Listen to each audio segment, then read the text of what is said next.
Que deviendront ces femmes, ces enfants? La patrie que ces héroïques soldats auront sauvée saura-t-elle reconnaître sa dette en sauvant les familles de la misère et des incertitudes de l'existence en devenant leur tutrice? S'interroge dès janvier 1915 le député Édouard Vaillant. Car sur les monuments, derrière les noms des 1 400 000 morts, il faut lire aussi 600 000 veuves, 986 000 orphelins, 1 117 000 invalides et 5,5 millions de blessés.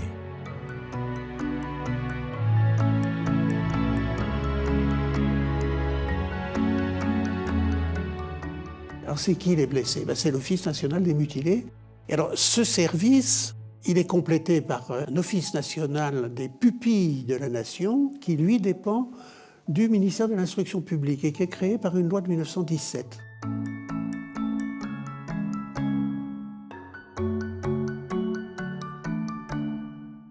C'est une époque où les orphelins n'ont pas de pension, puisque la charte des pensions qui va donner une pension aux veuves, aux ascendants et aux orphelins date seulement du 30 mars 1919.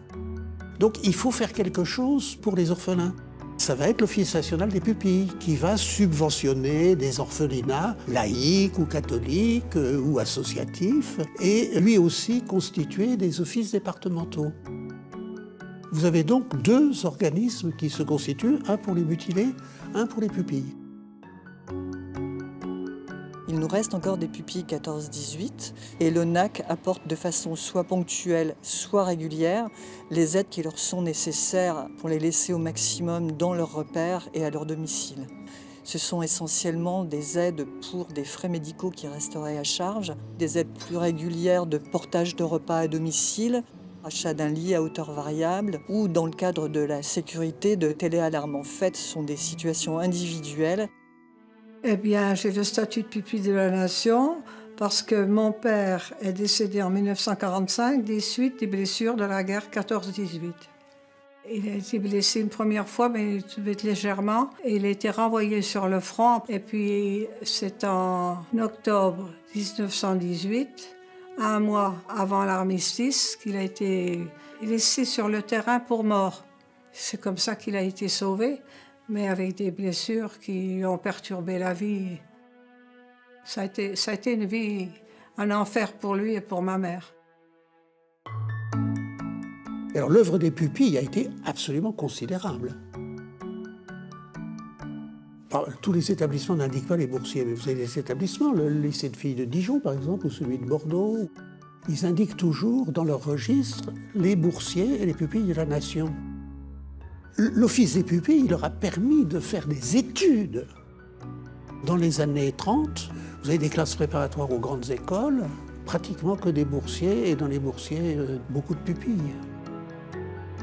Dans un registre d'inscription de lycée, vous pouvez trouver la trace de la guerre de 14. Première Guerre mondiale, 986 000 pupilles. Deuxième Guerre mondiale, 280 000 pupilles. Guerre d'Indochine, 30 000 pupilles. Guerre d'Algérie, 18 000 pupilles. Et depuis 1978, 2600 nouveaux pupilles, dont 350 liés aux actes terroristes. Plus récemment, nous avons adopté des enfants de militaires du 3e régiment du génie de Charleville-Mézières qui ont été projetés en OPEX et qui malheureusement soit sont décédés, soit sont revenus grièvement blessés. Nous apportons une aide qui est adaptée à l'âge des pupilles de la nation et des orphelins de guerre. Ce sont des aides dans le cadre de la scolarité. Ils sont aidés régulièrement jusqu'à l'âge de 21 ans. Ma mère a été victime de l'attentat de Saint-Michel en 1995. C'est comme ça que j'ai pu acquérir le statut de pupille de la nation. Je suis pupille de la nation ainsi que mes frères et sœurs depuis mai 2012 parce qu'en juin 2011, mon papa est décédé dans le cadre d'une opération extérieure. Il était militaire, donc en Afghanistan. Mon père était otage dans le supermarché Hyper Cacher de la Porte de Vincennes le 9 janvier. J'ai obtenu ce statut à cause de cet attentat terroriste. Le NAC m'a pas mal aidé à me payer les voyages pour les entretiens, les voyages linguistiques dont j'avais besoin pour avancer dans ma profession. Psychologiquement aussi, parce qu'il n'y a pas qu'un aspect financier. Je sais que les personnes de l'ONAC seront toujours là pour moi, que si j'ai besoin de quelque chose, je peux toujours les appeler. Vraiment, ils sont très très disponibles et c'est des aides pour toute ma vie. C'est en quelque sorte une marque de reconnaissance, dire que vous avez donné votre vie pour votre pays, nous on n'abandonne pas votre famille et on continuera de la soutenir. Je me sens particulière d'avoir ce statut, je me sens un peu plus rattachée à la nation. Le NAC a vraiment été d'une grande aide et pour moi c'est comme une seconde famille.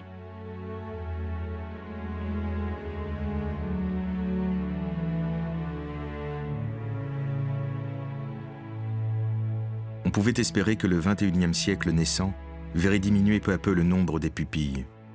Mais les attentats qui touchent la France donnent toujours à ce statut, aujourd'hui centenaire, une terrible, mais ô combien nécessaire actualité. Je suis pour le soleil couchant en haut des collines désertes. Je suis pour des forêts profondes.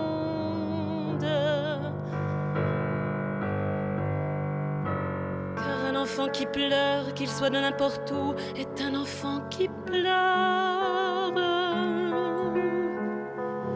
Car un enfant qui meurt au bout de vos fusils est un enfant qui meurt.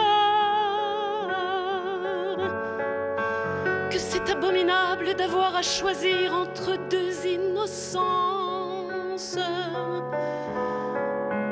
Que c'est abominable d'avoir pour ennemi les rires de l'enfance.